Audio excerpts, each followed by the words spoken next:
Nothing changed. That's what scares me. The morning after, the light filtered through the blinds and the same thin stripes across the bedroom wall.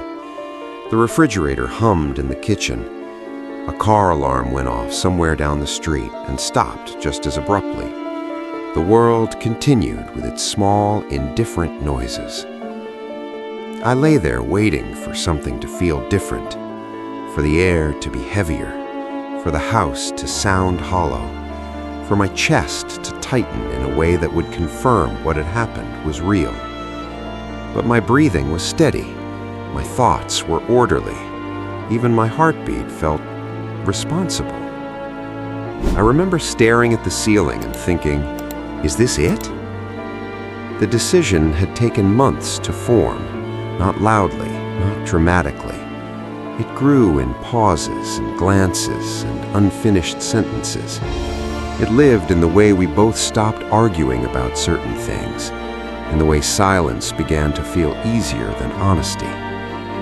We didn't call it surrender. We called it maturity. "We're doing the right thing," I said, the night we finally spoke about it without circling around the edges. You'd be surprised how convincing calm can sound. We sat across from each other at the dining table, hands folded, like we were negotiating a contract instead of dismantling something that once felt permanent. There were no raised voices, no slammed doors, just long eye contact and small nods, as if acknowledging a truth that had been waiting for us to catch up to. "It makes sense," you said, and that was that. No dramatic collapse, no final scene worthy of memory, just an agreement. Afterward, I expected the house to feel different. I expected it to accuse me. But the floors didn't creak any louder. The walls didn't echo. Even the mirror reflected the same composed face I had practiced for years. I went to work the next day. No one noticed anything unusual. I answered emails, I attended meetings, I made a joke in the break room that landed well enough to earn a polite laugh. I drove home at the same time, stopped at the same red light, unlocked the same front door. Nothing changed. That's when the unease began. At night, I waited for the guilt to arrive. I lay in bed and replayed the conversation, searching for a crack in my voice, a tremor in my hands, something that would prove I hadn't been as steady as I sounded. But in every version I replayed, I looked steady, rational, almost kind.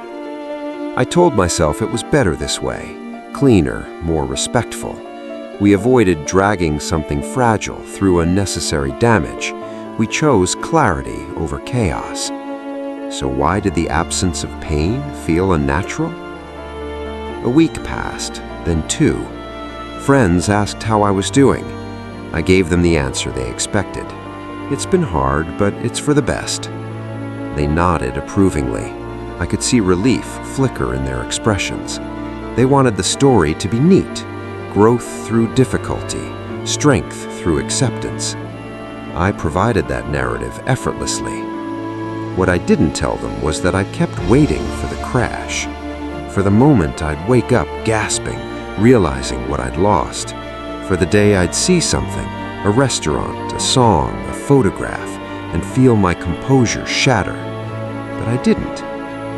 I felt stable, and stability began to feel suspicious.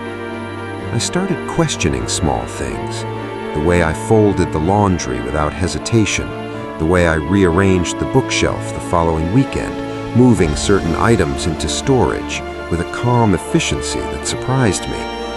I wasn't avoiding reminders, I was managing them. That's when a quieter thought slipped in, when I tried not to name. What if I had already detached long before the conversation? What if the decision didn't break anything because the breaking had happened slowly, invisibly, months ago? The idea unsettled me more than grief would have. Grief would mean something had been whole, that something meaningful had ended abruptly. But this felt like discovering that I had been living in a carefully maintained illusion, performing attachment long after the feeling itself had thinned out.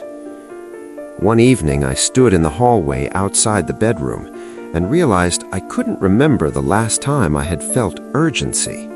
Not anger, not joy, not fear, just management.